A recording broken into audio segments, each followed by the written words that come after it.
Hello everybody and welcome back. I'm Buddy Strange. This is StrangeVoodooTV, and yes, I am back. Sorry I had to miss out on last week. I had to go somewhere during the time I usually record, and I must have left my mic in my other pants because when I got there, I was like, damn it, I don't have the mic, but still gotta get this episode out. So push through without it. I hope you enjoyed it. But anyway, hope you enjoy this one. This one probably be a little bit quick as well because I'm getting ready for the holiday season, as I'm sure you are too, gathering around the old Yule log. And no, that is not Santa's shit. That is a piece of wood in a fireplace on fire. That is the Yule log. Getting some eggnog as well. Whatever you do, gathering around the tree, gathering around the television to watch SVTV. Who knows what you're doing, but I hope you enjoy doing it. Merry Christmas, Happy Holidays, Happy Hanukkah, whatever you do, whatever you celebrate. Happy or merry, whatever that is.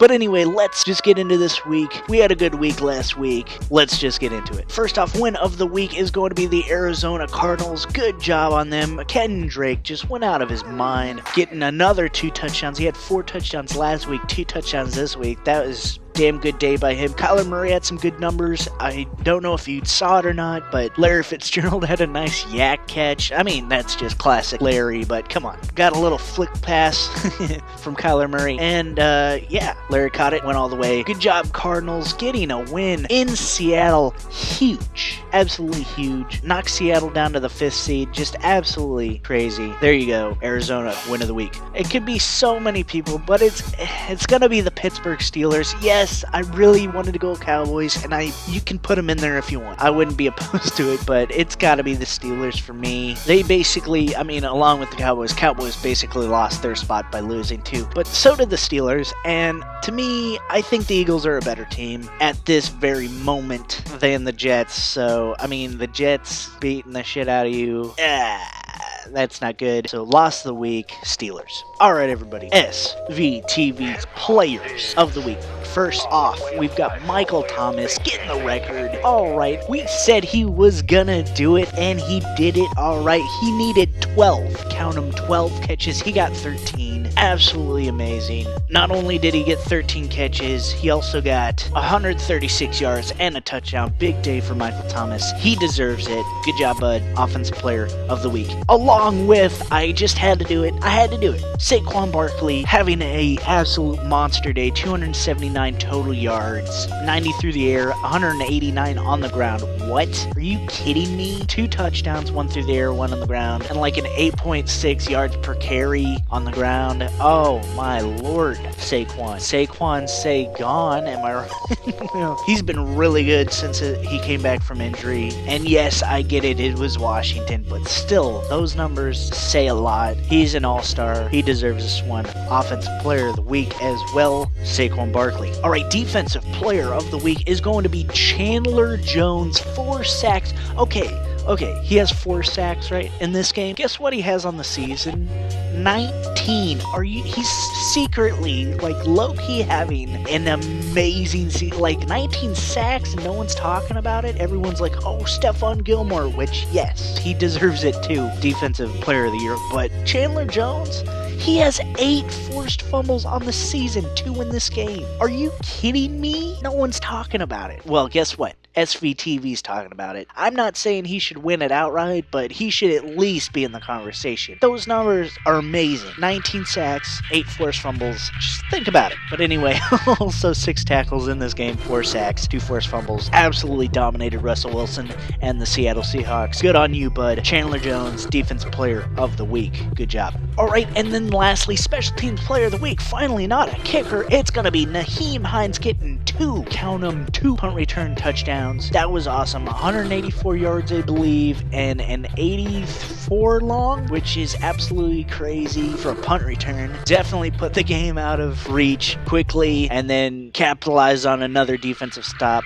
later in the game. And just, yeah, he balled out on special teams. Had to give it to him this week. Nyheim Hines, punt returner for the Colts. Good job, bud. Special Teams Player of the Week. All right, everybody, are you ready for SVTV's Plays of the Week? Kenyon Drake, room to run. He's got a first down. Drake across midfield. Down the sideline he goes. Can you drink? He's in for a touchdown. And make you breakfast every day and wrap your presents. There's Barkley at a 32-yard run, and this one's going for longer than that. Inside the 30, the 20, the 10, the 5, 6 for Saquon. Alright everybody, hope you enjoyed the plays of the week. If you did, hit that like button for me, buddy, picking the plays. Or, you know, the players actually making the plays too. But anyway, let's get into how we did this past week. Well, this past week, we had a solid week. We went 12 out of 16, which is 75%, which gets us back up to a good number of 60%. So that was awesome. And really quickly, I just wanted to go over our bold predictions, see which ones we actually made. Alright, we only had a few, but we'll go over them anyway. Our first one comes from the Bengals-Dolphins game, where we predicted the Dolphins running backs will have more rushing yards than Fitzmagic. And yes, again, that is technically a bold prediction because Fitzmagic is leading the Dolphins in rushing this year, which is absolutely insane. So we predicted that. It was kind of a minor bold prediction, but we just decided to throw it out there. And guess what? It happened. Myles Gaskin got his first touchdown of his career, week 16, 55 yards. There you go. Good job, Myles Gaskin. Also, Patrick Laird, 17 yards. Ryan Fitzmagic, 9 yards. So there you go. Myles Gaskin, Patrick Laird, getting it. Good job, guys.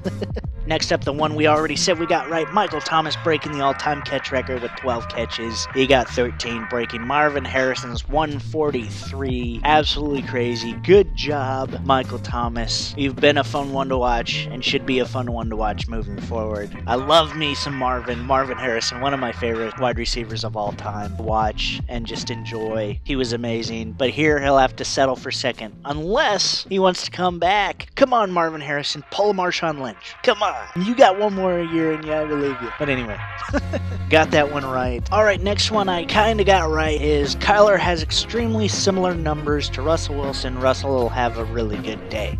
I mean, he didn't have a great day, but he had a good day. Both of them did, and they were pretty similar. Not exactly, not spot on, but I'm going to count it. Kyler Murray was 11 of 18, 118 yards and 1 touchdown before he got knocked out of the game, the hamstring. He did rush for another 40 yards, putting him at 158 total yards and a touchdown. And Russell Wilson went 16 of 31 for 169, nice, and a touchdown and only 2 rushing yards. So he got 171. So 150, 171, you know, somewhat similar total yardage. Both got 1 touchdown. Kyler Murray was within 5 completions. So, you know, that's a drive worth of completions, and he didn't have a couple drives because he was knocked out of the game. Russell Wilson got to finish the game. But you know what? I'm going to count it. Kyler Murray had somewhat similar numbers. Maybe not extremely similar, but pretty similar. Maybe not really good numbers, but good numbers nonetheless. Next up, I said Mitchell Trubisky would outplay Patrick Mahomes. No, I'm just kidding. I said the Chiefs defense will outplay the Bears defense, and guess what? That happened. Maybe that wasn't as bold of a prediction looking back on it, but Mitchell Trubisky had been playing really good ball the past couple of weeks, actually the past few weeks. So, you know, it wasn't a stretch to think, hey, maybe the Bears defense will stop up Patrick Mahomes, and maybe Mitchell Trubisky will have himself a day against a defense that has been regarded as not that good. And at the beginning of the season, throughout at least half of the season, everyone was like, oh, Bears defense, top defense, one of the top 3 at least. Chiefs defense, maybe one of the bottom 3. So Terrell Suggs actually came in and had himself a good game off of waivers. Tyrann Mathieu, Chris Jones, Travis Ward, they're all kind of clicking now, and that's going to be scary for people trying to face them in the playoffs. But there you go, Chiefs defense outplayed the Bears defense. And lastly, Packers versus Vikings. Alright, we said Aaron Rodgers has a worse statistical day than Cousins, but Packers pull through with Aaron Jones. And, I mean, you could say he had a worse statistical day. He had a lot more yardage, but he also had a pick and no touchdowns. Kirk Cousins he did have a pick, but he had a touchdown as well. So, you know, it maybe not better statistical day, but on par. But still, Packers had to rely on Aaron Jones, and he did it with 154 yards, 2 touchdowns on the ground. And there you go. What was that? 4 or 5 bold predictions. I'll take that along with a 75% pick'em record. There you go. That was last week. this is this week. Let's see how we do. Let's finish strong. Let's get into these games. It's week 17, but I cannot believe it. It was week 1, just like a week or two ago. What are we doing in week 17 already? It's crazy. Anyway, let's pick these games. First off, we've got the Steelers versus the Ravens. The Ravens are sitting Lamar Jackson and Mark Ingram and maybe a couple others. I'm not sure who else they're sitting. All I know is they're sitting Lamar Jackson, Mark Ingram, which means Gus Edwards, who is really good running back, is going to start. And RG3 is going to start, baby. All right, that should be fun to watch him take over this Ravens squad, see what John Harbaugh has in store for him. And Gus Edwards in this one, I would imagine they'd keep most of the starting line unless some of them are not feeling it and need the rest. But they're going up against Devlin Hodges and the Steelers. And you know, in most games where players sit, it doesn't usually go well for that team that's sitting the players. But in this case, Gus Edwards has been really good this season in a backup role. And I wouldn't put it past RG3 to just lay down and quit, you know. He wants to win too and prove he's still got it. So I'm going to call the Ravens winning at home 23-10 against the Steelers. I just think the running game, yeah, may lose a little bit of something, but Gus Edwards still has it. And I think Robert Griffin III is too motivated to let this game go. I think they get the win at home, which is another big deal. They're at home. Ravens win. All right, next up, we've got the Jets versus the Bills. The Jets, they have not been a great team this season. They've beat a couple people, and they've also lost to some 0-whatever teams. The Bills, on the other hand, the only games they've really lost are against pretty damn good teams, except the Browns, who are mediocre at the moment. But here, I don't think the Bills lose this one. Going into the playoffs, they want to go in strong. They've been on a roll outside of last week against the Patriots, and even then, Josh Allen and the Bills played tough. They just didn't play well enough. But here, I think they win 28-14 over the Jets. I just don't think the Jets have enough pieces right now. Not greatly coached. And I think the Bills have a really good coach, really good motivation. They want to finish this regular season strong. Going in the playoffs, coming in hot. I think they win this one at home, Bills. All right, next up, we've got the Saints versus the Panthers. Again, I don't know if the Saints are going to sit anybody, but I wouldn't think they would because seeding is big and they could still get the number 1 seed, or they could, drop down to the 2nd or 3rd or what. I don't know exactly where they could go because the 49ers can get it, Packers can get it, and they can get it. Number 1 through 3. And the Seahawks can get it too. So I think, there's 4 teams still vying for that number 1 spot in this week. So I don't think the Saints would sit anybody. I think they go full force and they beat the Panthers' ass on the road 20-9. They may, if they have it in the bag going into the second half, they may start to sit people maybe near the end of the 3rd quarter. But to start the game, since seeding is still a big deal for them and in contention, I don't think they sit anybody or not many people, and they go and they win. All right, the Browns versus the Bengals up next. Okay, everybody, I told you I picked the Miami Dolphins a couple weeks ago, and I said back then that I may have to pick the Bengals at some point this season, and this is it. I'm calling the Bengals to win at home 20-17 over the Browns. I think the Browns are just, they're into the season. It's done. They're going to look towards the offseason and not be focused on this game. I think the Bengals, they already got the number 1 spot in the draft locked up. They don't even have to lose anymore. They can just win, baby. Wow. It feels good to pick the Bengals, and I'm actually pretty confident in this one. I wouldn't be surprised if Nick Chubb goes off and blows my whole prediction to Kingdom Come, but here, I'm going to pick the Bengals because I wanted to do it at least once this year along with the Dolphins and pretty much every other team. I think I picked at least at one point in the season every other team to win. I don't know. You guys can go back and check me on that, but here I'm at least calling the Bengals. There you go. Bengals win. All right, next up, we've got the Redskins versus the Cowboys. This is a huge game for the NFC East. Can the Cowboys still get in and knock the Eagles out? For this to happen, the Cowboys have to win, the Eagles have to lose. So we'll see. That would be such an NFC East thing to do.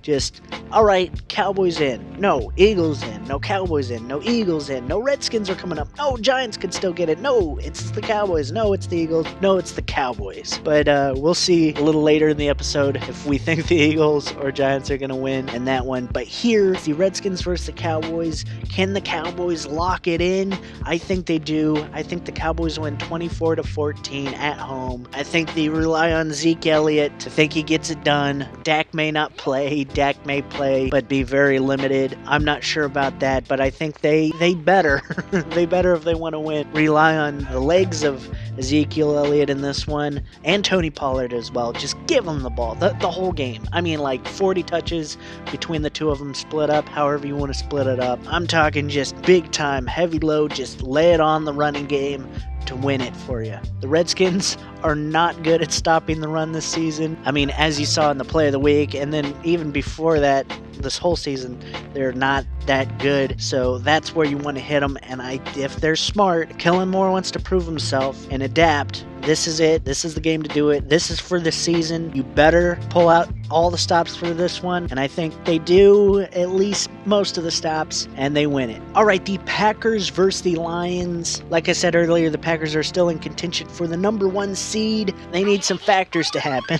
But I think, they're going to play for it. They're going to try their hardest to get it. They really want to win this one. Yes, it's on the road, but it's against the Lions. And I think Aaron Jones had himself a great first game against the Lions. I know the Lions, after what happened to them on Monday Night Football, or I think it was, all those weeks ago, and they got screwed and they want revenge and stuff, and I can feel they're going to try. They're going to play their hardest, but they don't have Matthew Stafford playing in this one. They do have Kerryon Johnson back. They got him back this past week, but coming in this one, I just don't feel it. I do think the Packers win 31-10. I just think it gets away from them early, and the Packers just keep rolling and don't look back. Put on a show to end the season and go into the playoffs looking strong. Packers win this one. All right, next up, the Titans versus the Texans. The Titans can get into the playoffs if the Steelers lose, even if they lose, as long as the Raiders lose too, or something like that. Like, the Raiders still have a chance. Only God knows how. The Titans still have a chance if they can win, or if they lose and the Steelers lose and the Raiders lose. So, the Titans coming into this one, it's in Houston, which is going to be tough, but they've got a really good defense. Derrick Henry's probably going to be back for this one, and that is huge in itself. The Texans are also looking strong, though. They've got Deshaun Watson. It's going to be at home. I wouldn't put it past the Titans to win, but I am going to call the Texans 28-20. I really fluctuated on this one. First I called the Texans, then I called the Titans, then I called the Texans, and I'm just going to go with my first gut answer and say the Texans win 28-20, but I want to pick the Titans. I'm not going to lie, but no, I'm going to have to pick the Texans. But hey, earlier we had the Steelers losing, and only if we have the Raiders losing, we'll see if the Titans can still get in, even if our prediction is right and they lose. We'll see about that, but right here, Texans win. All right, next up, we've got the Colts versus the Jaguars. Neither of them playing for much, and yes, last week I kept saying neither of them are playing for much. Just give it to the home team. But here, I almost called the Jaguars. I almost did it, but I'm calling the Colts winning 24-20 over the Jaguars, and oh man, I really did, honestly. I honestly almost picked the Jaguars to win it 24-20, but I couldn't do it. I had to pick the Colts only because that running game is so good. That running game of the Colts is so good. Jacoby Brissett isn't terrible. He can win a game. That defense is opportunistic. Darius Leonard might have himself a day against Gardner Minshew. I don't know what happens, but all I know is the Colts are the better coach team, and those usually win in games like these, and I'm gonna have to go with the Colts here. All right, next up, we've got the Chargers versus the Chiefs. This one's going to be easy. I'm going to call the Chiefs winning here, going into the playoffs strong. They could still get the number 1 seed if the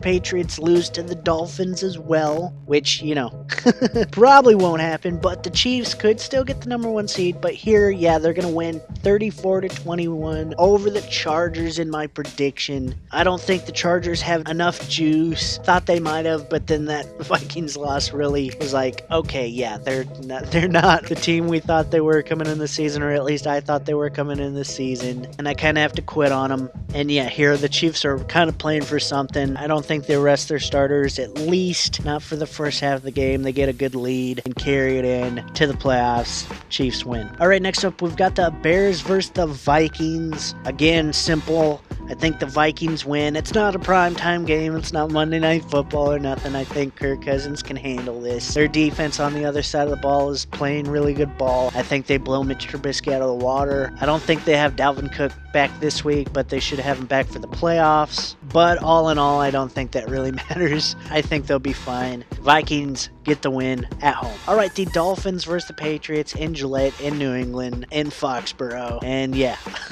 I mean, come on. Really? You really think I'm going to pick the Patriots here? Well, you're right. I'm going to pick the Patriots 30-17. They've got the run game going now. Like I said, they probably would. They've got the defense still performing out of their mind. And this is a playoff game for them, pretty much. They can lock up the second seed, which is what I meant to say for the Chiefs. Oops. I meant to say that for the Chiefs. The Chiefs cannot get the number 1 seed. That's Ravens. They can get the number 2 seed, just as same as the Patriots if the Patriots lose to the Dolphins and they win. My bad. That's what I meant to say.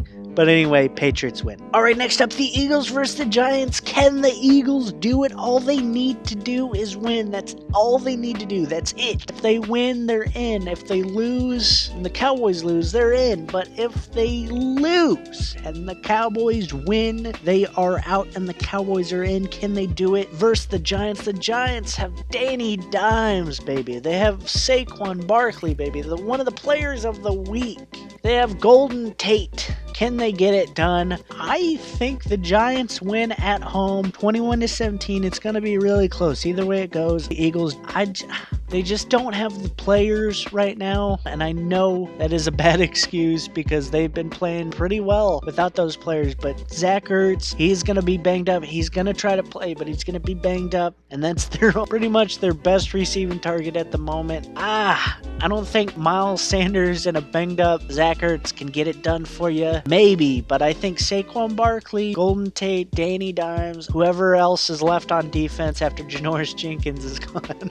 I mean, is there matches up pretty well with who's ever going to be playing for the Eagles at wide receiver. I say throw Josh McCown out there, but you know, whatever. No, here, I'm going to call the Giants. Cowboys going to the playoffs. All right, the Falcons versus the Buccaneers. The Buccaneers, yeah, they don't have pretty much anybody at wide receiver anymore. Maybe Brashad Perriman. Not much, at least. And then Jameis Winston is Jameis Winston. And the Falcons are actually playing really good ball the past 8 weeks or so. And here, I think they do win 28-16 over the Buccaneers. I think Matt Ryan and Julio Jones and Calvin Ridley and maybe even Devontae Freeman, they can get something going. And I think they finish out the season strong for their coach. I do think Dan Quinn stays. Regardless of this win or loss, I do think Dan Quinn stays. They give him one more season, or at least some of the season next season, to see if he can get this team back on track. If like midway through the season they can or something, I think they fire him. But I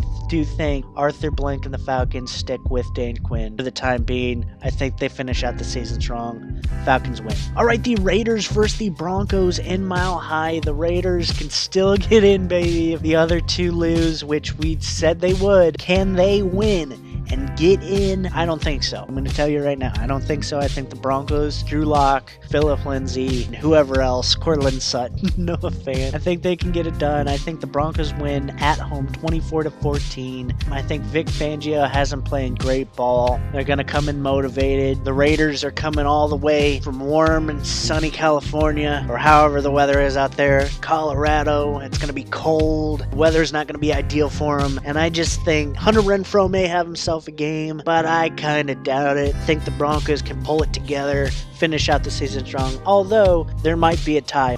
There might be a tie. Watch out for the tie. And if you see the tie, the Broncos standing would be nice. Just saying.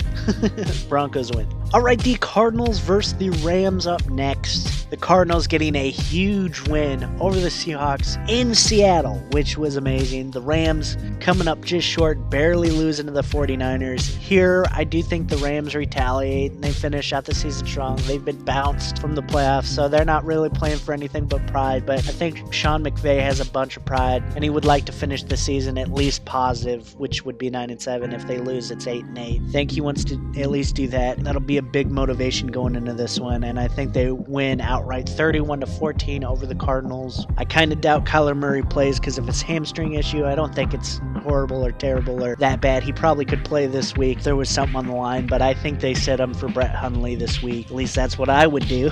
But I'm not Cliff Kingsbury or anybody on the Cardinal staff that makes that decision. But here, regardless of who plays, I think the Rams win it. All right, Sunday night football, everybody. Are you ready? We've got the 49ers versus the Seahawks. Maybe the best game of the season, at least the best game in the best position of the season. And by that I mean, like, it is the best primetime game we could have this season. As in, this decides not only the NFC West, and not just that, it decides number 1 seed through the number 5 seed pretty much. It's like 1-5 and everything in between, because it decides Packers, depending on if the Packers win. It decides Saints, depending on if they win. It decides Seahawks, depending on if they win. It decides the 49ers, depending on if they win. I like it. This game could potentially mix everything up, 1 through 5, and it decides the NFC West, which is a huge deal. Seahawks versus 49ers, two of the biggest powerhouses in the NFC. This is absolutely, everything rides on this game, and it's amazing. I'm so glad they flexed it. I don't know where it was before. Maybe a 3 o'clock game, 1 o'clock game, whatever clock game it was, but they flexed it. Great decision, and I cannot wait to see this one. 49ers coming in strong. They're pretty much healthy. The Seahawks are not. But guess what, baby? They got beast mode. They got Marshawn Lynch, which is another reason why I cannot wait to see this game. This should be so amazing. They did, however, lose Rashad Penny. They did, however, lose Chris Carson, which sucks because I really like that duo. But man, am I glad Marshawn Lynch is back for the playoffs and stuff. Just for the excitement factor, just for the story. It is amazing. If only Patrick Willis would come back for the 49ers, just for the playoffs. Come on, Patrick, please. But anyway, no, this should be a really good one. However, it is going to be in Seattle. And guess what? The Seahawks haven't been good in Seattle. They haven't played great. And for whatever, they are a better road team than they are a home team. I've been saying that since they won 1 point over the Bengals. 1 point over the Bengals in week 1 at home. I've been saying it since then. And guess what? I think the 49ers come in and they win over the Seahawks just like the Seahawks won over them at Candlestick. I think the Seahawks fall down to the 5th seed. 49ers secure number 1. They win. They're in at number 1. And that's how you finish strong and go into the playoffs with a bye, looking good. Seahawks go to Dallas the next week. Alright, and that was your episode. Hope you enjoyed it. If you did, hit that like button. If you haven't already, hit that subscribe button. Comment anything down below, bold predictions, your pick'em, whatever you want. Copy and paste is in the description, as always, for you to pick alongside me or against me, however you feel like viewing it. Man, this season went fast. Can't believe it's already in. Can't wait for the playoffs. Can't wait for the 49ers Seahawks game. It's been a great one so far. Thanks for being along with me for the ride. Can't wait to see what comes next. But anyway, love you guys, appreciate you guys. Merry Christmas and a Happy New Year. Hope you got everything you wanted, and hope you got to spend a lot of time with family, friends, loved ones, pets, and everything else. And as always, I'm Buddy Strange. This is Strange Voodoo TV. Keep it strange, everybody. I'll see you in the next one, and peace out.